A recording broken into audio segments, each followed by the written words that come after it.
नमस्कार विद्यार्थी मित्रांनो, मी आहे तुमची ट्रेनर चंचल येवले आणि आज तुमच्यासाठी अतिशय महत्त्वाची प्रॅक्टिस घेऊन आली आहे। आजच्या व्हिडिओमध्ये आपण करणार आहे प्रॅक्टिस ती म्हणजे simple present, simple past, simple future या तीनही कॅटेगरीची। तर बघा, आपण शिकलो, मात्र प्रॅक्टिस खूप महत्त्वाची आहे, कारण प्रॅक्टिस जर तुम्ही करणार नाही तर मग तुम्ही काही दिवसांना कसं यूज करायचं हे सुद्धा तुम्हाला लक्षात येणार नाही की नेमकं मी यूज कसं करायचं यांना। त्या सर्व गोष्टी आपण शिकूया। डोंट वरी, आपण एक सेंटेन्स घेऊन त्याला वेगवेगळ्या कॅटेगरीमध्ये कशा पद्धतीने करायचं आणि त्याचा मीनिंग काय होणार हे सुद्धा आपण शिकूया। जे विद्यार्थी डे 1 पासून फॉलो करत आहेत सिरीजला त्यांना ह्या सर्व गोष्टी इझिली समजतील, मात्र जे नवीन असतील त्यांच्यासाठी मे बी थोडं वेळ लागेल। तर त्यांना मी असं म्हणेल की तुम्ही डे 1 पासून सिरीजला फॉलो करा, जेणेकरून तुम्हाला प्रत्येक गोष्ट डिटेलमध्ये समजेल। आणि जर तुम्हाला simple present, simple past, simple future डिटेलमध्ये येत असेल तर काही प्रॉब्लेम नाही, तुम्हाला हा व्हिडिओ पूर्णपणे समजेल। तर विद्यार्थी मित्रांनो, व्हिडिओ चालू करण्यापूर्वी जर तुम्ही चॅनलवरती नवीन असाल तर चॅनलला सबस्क्राईब करायला, बेल आयकॉनला प्रेस करायला विसरू नका, जेणेकरून कुठल्याच व्हिडिओचे अपडेट्स तुम्ही मिस करणार नाही आणि सगळ्यात पहिले तुम्हाला त्याची नोटिफिकेशन मिळेल। सोबतच जर पेड कोर्सेससाठी इंटरेस्टेड असाल तर डिस्क्रिप्शन बॉक्समध्ये येवले अकॅडमी ॲपची लिंक दिलेली आहे, तुम्ही तिकडे जाऊन पेड कोर्सेस घेऊ शकता। ॲपवरती जाऊन स्पोकन इंग्लिश कोर्स आणि इंग्लिश ग्रामर कोर्स दोन्ही सुद्धा तिकडे आहेत। PDF सुद्धा अवेलेबल आहेत, तुम्ही घेऊ शकता, स्टेप बाय स्टेप शिकू शकता। किंवा तुम्हाला असं वाटत असेल मला फ्री शिकायचं आहे, चॅनलवरती कॉन्स्टंटली तुम्ही प्रॅक्टिस करू शकता। सो चला आता प्रॅक्टिसला सुरुवात करूया। तर बघा, आपण एक सेंटेन्स घेऊ। सिंपल प्रेझेंट म्हणजे काय? साधा वर्तमान काळ असं आपण त्याला म्हणतो। जसं एखादी गोष्ट करतो हे सांगणे, याचा सेन्स काय असतो तर इथे लिहून ठेवते मी। आणि याचं स्ट्रक्चर काय असतं? सब्जेक्ट, V1 आणि ऑब्जेक्ट। सिंपल पास्ट याचा सेन्स काय असतो? ल, जसे एखादी गोष्ट केली, subject plus V2 plus object. Simple फ्युचरचा सेन्स काय असतो? एक तर र असतो, कधी कधी न पण असतो, कधी कधी करेल भविष्यात असं सुद्धा आपण म्हणतो, म्हणून याचा सेन्स ल सुद्धा येतो। मात्र आपल्याला कंडिशनने याला लक्षात ठेवायचं, जर भविष्याविषयीची आपण गोष्ट करत असेल तर लचा जरी सेन्स आला, भविष्यातली जर गोष्ट असली तर सिंपल फ्युचर आहे। आणि जर पास्ट मध्ये ल आला म्हणजे एखादी गोष्ट करून झाली, जसं मी स्कूलमध्ये गेलो, लचा सेन्स आहे सिंपल पास्ट। ठीक आहे, बॅक मधल्या गोष्टी म्हणजे याच्या अगोदरच्या गोष्टीसाठी आपण पास्टचा यूज करत असतो, सिंपल पास्ट। याचं स्ट्रक्चर असतं सब्जेक्ट, सिंपल फ्युचरचं विल हे हेल्पिंग व्हर्ब आलेलं असतं प्लस V1 आणि ऑब्जेक्ट असं याचं स्ट्रक्चर असतं। सोबतच तुम्हाला माहिती आहे यामध्ये निगेटिव्ह करत असताना आपण डूडचा यूज करत असतो आणि यामध्ये निगेटिव्ह करत असताना आपण डीडचा यूज करतो, यामध्ये आपण विलचाच यूज करत असतो जे ऑलरेडी याच्यामध्ये असतं।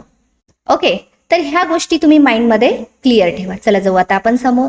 जसं मी एक सेंटेन्स घेते, I win the match. I win the match असं सेंटेन्स मी घेतलंय, याचा अर्थ काय होतो? मी मॅच जिंकते। ठीक आहे, मला याला जर सिंपल पास्ट मध्ये करायचं असेल तर कसं होईल? हे सेंटेन्स होईल आय ओन द मॅच। मी मॅच जिंकली, आय ओन द मॅच, कारण V2 घ्यायचंय आपल्याला इथे, विनचं होणार V2 on. I on the match, मी मॅच जिंकली। बघा, कंप्लीट झाली ऍक्शन, माझी मॅच जिंकून झाली आहे। आय ओन द मॅच, मी मॅच जिंकले, लचा सेन्स आला इथे। इथे मी मॅच जिंकते, फक्त सांगितलं मी मॅच जिंकते, अजून जिंकलो का नाही। नेक्स्ट आहे बघा, मला म्हणायचं आहे सपोज माझी बॅच उद्याला आहे किंवा मी सकाळी बोलते कोणातरी सोबत, माझी बॅच दुपारी आहे, म्हणजे असं म्हणू आपण फ्युचरमध्ये आहे, आताच्या नंतर आहे। मी काय म्हणेल मग? I will win the match. आता या ठिकाणी आपण म्हटलं I will win the match, मी मॅच जिंकेन किंवा जिंकणार, मी मॅच जिंकणार। कधी जिंकणार? भविष्यामध्ये। तर हा डिफरन्स तुम्ही लक्षात घ्या। प्रॅक्टिस कशी करायची आहे तुम्हाला, या तिन्ही टेन्सची तुम्हाला छान प्रॅक्टिस करून उद्याच्या व्हिडिओसाठी रेडी राहायचं आहे। ओके, याला परत आपल्याला बॅक जाऊन पाहायचं काम नाही पडलं पाहिजे। नेक्स्ट आहे बघा, मला याचं निगेटिव्ह करायचंय। जसं मी म्हणते मी मॅच जिंकते, मी काय म्हणेल? मी मॅच जिंकत नाही। मला असं म्हणायचंय, मला असा अंदाज आहे मी मॅच जिंकत नाही, मग मी काय म्हणणार? निगेटिव्ह करत असताना आय, डू डज पैकी काय येणार? तर डू घ्यावं लागेल आपल्याला। I do not win the match, I do not win the match. आता याचं पास्टमध्ये जर आपल्याला निगेटिव्ह करायचं असेल तर इथे दिलाय डीड घ्यायचं आहे आपल्याला. मग काय घेणार आपण? I did not win the match. आता या ठिकाणी आपण सांगितलं मी मॅच जिंकली नाही, म्हणजे एखादी गोष्ट झाली नाही पास्टमध्ये. I did not win the match. आता तुम्हाला अजून एक प्रश्न असेल, मॅम इथे विन का बरं आलं? इथं तर ओन आहे, मग इथे ओन यायला पाहिजे. पण मी तुम्हाला सिम्पल पास्टमध्ये शिकवलंय की डीड जर तुम्हाला दिसलं त्या वाक्यामध्ये कधीही व्हर्बचं V2 घ्यायचं नाही, व्हर्बचं दुसरं रूप घ्यायचं नाही, V1 करायचं आहे आपल्याला त्याला. ठीक आहे, म्हणून ओनचं विन झालं इथे. I did not win the match. आता आपल्याला फ्युचरमध्ये निगेटिव्ह जर करायचं असेल तर कसं होईल बरं? तुम्ही पण करा प्रॅक्टिस माझ्यासोबत. I will not win the match. I will not win the match. मी मॅच जिंकणार नाही. भविष्यामध्ये मी मॅच जिंकणार नाही. अशा पद्धतीनं आपण याला करायचं आहे तिन्ही कॅटेगरीमध्ये. तुम्हाला क्वेश्चन सुद्धा आला पाहिजे, डिफरन्स सुद्धा समजायला पाहिजे. नेक्स्ट आहे, चला आपण आता क्वेश्चन बनवूया, व्हर्बल क्वेश्चन, ज्याचा आन्सर आपण येस और नोनी देत असतो आणि हेल्पिंग व्हर्ब सुरुवातीला आलेलं असतं. मग यामध्ये हेल्पिंग व्हर्ब आपल्याला काय घ्यावं लागेल? डू. काय घ्यावं लागेल? डू. कारण आय सब्जेक्ट आहे. आपण डज कधी घेतो हे सुद्धा तुम्हाला माहिती आहे. थर्ड पर्सन सिंग्युलर असेल तर आपण डज घेत असतो. मग इथे आपल्याला डूला सुरुवातीला घ्यायचं आहे. Do I win the match? Do I win the match? प्रश्न आहे. मी मॅच जिंकतो का? बघा, मी मॅच जिंकतो का? आता मला म्हणायचं आहे यामध्ये पास्टमध्ये मला करायचं आहे. मी कसं करेल? Did I win the match? Did I win the match? मी मॅच जिंकली का? बघा, did I win the match? मी मॅच जिंकली ल का? लचा सेन्स आहे. इथे काय आहे? जिंकतो का? जिंकतो का? जिंकलो का? आता भविष्यामध्ये जर म्हणायचं असेल तर will I win the match? Will I win the match? मी मॅच जिंकेन का? फ्युचरसाठी म्हटलं आपण. मी मॅच जिंकेन का? हे झाले आपले पॉझिटिव्ह व्हर्बल क्वेश्चन. आता पॉझिटिव्ह निगेटिव्ह, पॉझिटिव्ह झाले आपले. आपल्याला आता निगेटिव्ह व्हर्बल क्वेश्चन करायचे आहे. तर आपल्याला काय करावं लागेल? फक्त या डूला नॉट लावा. Don't. Don't I win the match? मी मॅच जिंकत नाही का? डिडंट, याला सुद्धा नॉट लावा. NT. Didn't I win the match? मी मॅच जिंकली नाही का? आता याला सुद्धा विल नॉट ला तुम्ही ओंट करा. Won't I win the match? मी मॅच जिंकत नसेन का किंवा जिंकणार नसेन का? तर हे झालं निगेटिव्ह व्हर्बल. असं करायचंय तुम्हाला.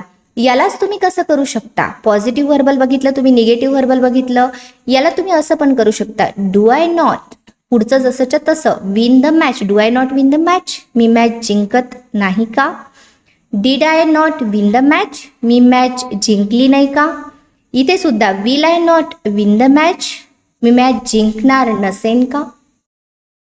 अशा पद्धतीनं निगेटिव्ह व्हर्बल. तर चला आपण WH क्वेश्चन सुद्धा शिकून घेऊ, जेणेकरून तुम्हाला ते सुद्धा यायला हवंय. तर चला एक WH क्वेश्चन मी सांगते तुम्हाला. जसं मला म्हणायचंय, आपण इथे वेन घेऊ. तुम्ही कुठलाही WH वर्ड तुमच्या अकॉर्डिंग घेऊ शकता सेंटेन्स प्रॅक्टिससाठी, जे तुम्हाला छान वाटेल. म्हणजे त्यामध्ये तुम्हाला हे जर टाकलं तर ते व्यवस्थित साऊंड करेल. ठीक आहे. वेन या ठिकाणी बघा, आता आपल्याला हेल्पिंग व्हर्ब घ्यावं लागेल वेनच्या नंतर. जसं आपण व्हर्बल पॉझिटिव्ह करत असतो तसंच आपल्याला व्हर्बल पॉझिटिव्हला तसंच ठेवायचंय. फक्त सुरुवातीला काय करायचंय? आपल्याला WH वर्ड टाकायचा आहे. Wien do I win the match? Wien do I win the match? बघा, वेन म्हणजे काय होते? केव्हा. मी मॅच केव्हा जिंकतो? कसा प्रश्न आहे हा? मी मॅच केव्हा जिंकतो किंवा जिंकते? ठीक आहे. आता हेच प्रश्न आपण इकडे करूया. When did I win the match? When did I win the match? ठीक आहे. तर या ठिकाणी क्वेश्चन साइन, कारण प्रश्न आहे आपला Wien did I win the match, मी मॅच केव्हा जिंकलो. केव्हाचा सेन्स आहे, लचा सेन्स आहे, पास्ट मधली गोष्ट आपण सांगतोय की मी मॅच केव्हा जिंकलो. आता आपल्याला फ्युचर मधलं म्हणायचं आहे, तर मग आपण इथे वेन घेणार परत. When will I win the match. बघा क्वेश्चन कसा होतो, भविष्यामध्ये मी मॅच केव्हा जिंकेन. In the future when will I win the match, when will I win the match. अशा पद्धतीनं तुम्हाला करायचे एका सेंटेन्सची प्रॅक्टिस.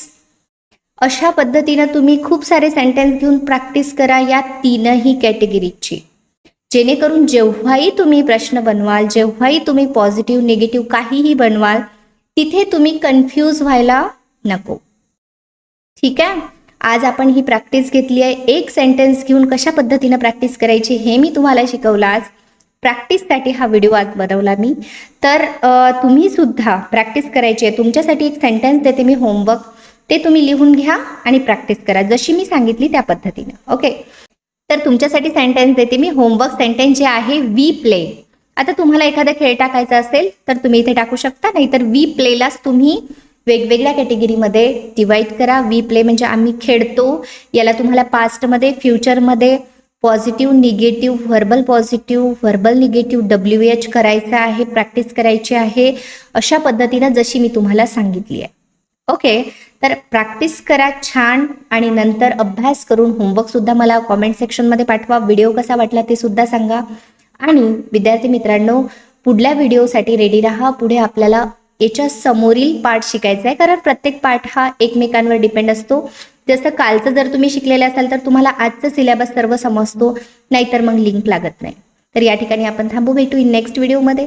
तोपर्यंत keep practicing, keep learning everyone. Thank you so much for watching this video.